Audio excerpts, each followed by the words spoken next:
Hi, I'm Heather. I'm a coach. What is a coach? It depends on where you are in the world. Uh, in Ireland, a coach is often registered under two different uh, terms, and it depends on several factors.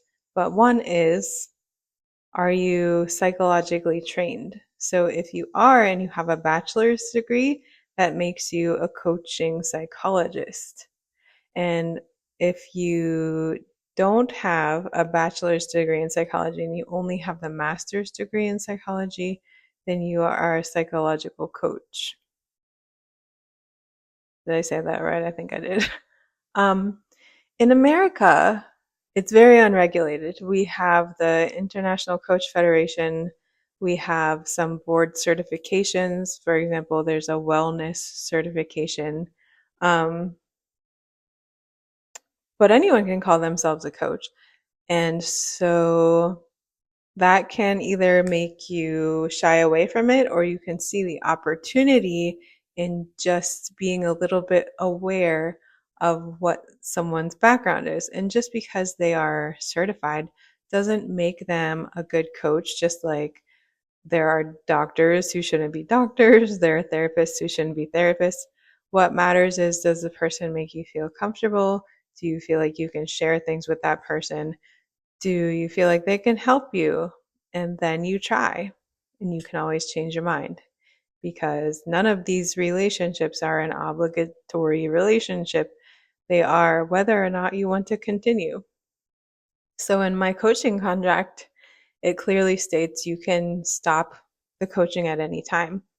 I don't even sell packages unless someone really wants, like 6 sessions bundled or something. I go session by session based on how the person feels, based on their schedule, based whether or not they think I'm a good fit. And this is more like how therapy approaches, the therapeutic relationship. And I think for me personally, that is based more in how I want to operate as a professional with integrity. Does that mean that my income is not consistent in terms of this second job that I have, which is coaching? Yeah, it does. But I much prefer to offer a high quality of a coaching situation, a coaching relationship, than something that is recognizable to a sales model. So, anyway, what I wanted to talk about today is how if you grew up in the US, if you started working in the US, then you know that there's this idea of a good worker, and it's created what I refer to as good worker syndrome. What are some of the symptoms of good worker syndrome?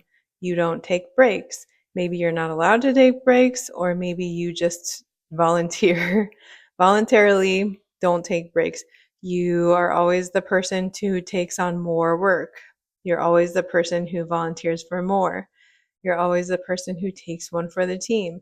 You're always the person who stays later, or who arrives earlier, or who doesn't close their laptop when they're scheduled to finish working, who will take a call at 5:01 when you're supposed to be off the clock, who will check their emails on the weekend, who doesn't take vacation time. That's good worker syndrome. It's a collection of behaviors. You don't take your lunch break. You scarf your food down for 5 minutes at the desk. You don't stand up. You don't walk around. You don't go outside. You just continue to force your body to do the work until you can't anymore every day. And people with good worker syndrome are so tired outside of work that they just kind of like space out. Some people doom scroll, some people just like watch a lot of TV. Um, they're usually too tired to do things that they like to do, like read or hang out with friends. They've really, truly, and demonstrably devoted all of their life, every waking moment, in the physical and mental pursuit of workplace excellence to the detriment of just about everything else in their lives. That would include drinking water, eating proper food, having physical activity, interacting with friends, nurturing relationships, paying attention to their kids, noticing anniversaries, birthdays, friend events, going to parties, uh, romantic situations with their spouse or their partner, pursuing dating at all if they are single and they want to date. Um, yeah, the list goes on. Basically, the type of person or the type of situation that the person is in because of the culture forces them to prioritize work over everything else, including their life, including making appointments for medical treatments and dental checkups and preventive care. That is not uncommon in the US. Um, And it doesn't help, of course, if you are in a job where you don't get paid for time off or you don't have benefits. But this is something that will still persist in people who have benefits, who have paid time off, who are salaried, who can close their laptops when they choose to, who don't have to check their emails during the weekend. People will still volunteer these things. They will still do it without questioning it. And then when I work with them, when I start working with them, they're coming to me in burnout. They're coming to me not knowing up from down, not knowing what they like to do, not knowing how they feel, not knowing what they want. It's a very challenging circumstance to find yourself in, and it's not your fault because this is how our society basically trains you to behave. But I mean, I think if you have been around enough decades, you start to hear what older generations deal with and are going through. And you start to hear um, anecdotes of people who have had heart attacks. And this would either be like, someone who is very close to retirement or someone who has just retired and finally has the time to do something, but they die. It's almost as if for some people, the assignment of labor until you cannot labor anymore becomes so literal that their body expires when their workplace obligations expire. Of course, that's not what anyone wants, but that is what's happening, and it's a reality, and it's very serious. We can't expect to have any quality of life if this is how we behave. We can't nurture relationships. We can't take care of ourselves. And it's ironic that in a country where healthcare is so terrible, that we work in a way that almost guarantees illness. So today I would invite you to, if you are a US if you grew up in the US or you work in the US, if you're a US employee, even if you're employed for a US company, or if you're someone who was socialized in the US and then left, I would really invite you to start looking at your life holistically. So holistically, holistically, holistically. I probably spelled that right. You know, um, you can just like think about it as the whole, and there are a lot of parts in your life, right? You have relationships, you have your physical aspects of your life, you have recreation, you have social things, you have family, You have your home and, like how much time you like to spend in it and how, whether or not it's set up to make you feel comfortable. You have your community, you have spirituality. And sometimes when I'm talking to clients, they say, like, I'm not religious. I personally am not religious, but I see spirituality as the potential to engage with emotions like awe and wonder.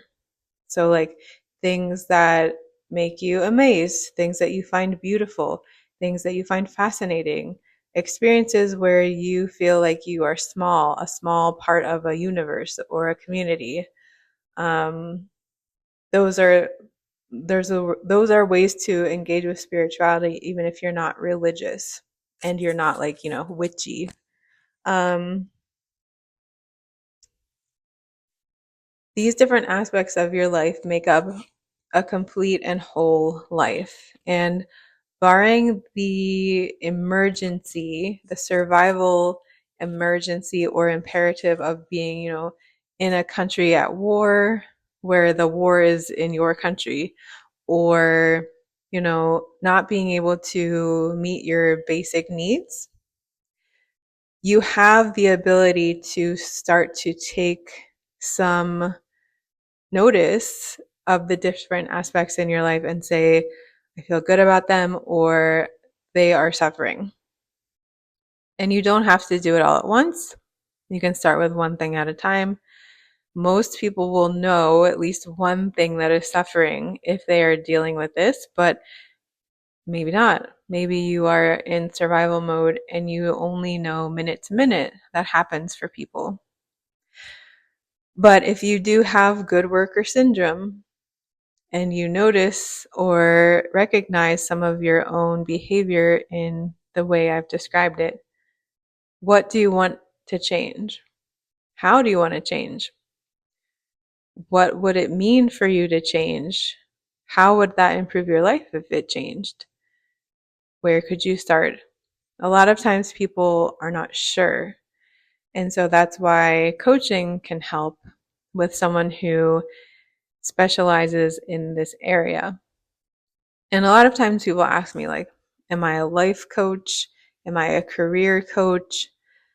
I call myself, right now, it can change because I have that ability to adjust my title based on what I see is happening and what I think I can do to offer help. So, like in positive psychology, it kind of is encompassing all sorts of things about what makes humans thrive. So that means I have the ability to look into research and find models and tools for people that can help them thrive. And some people want to thrive in their career.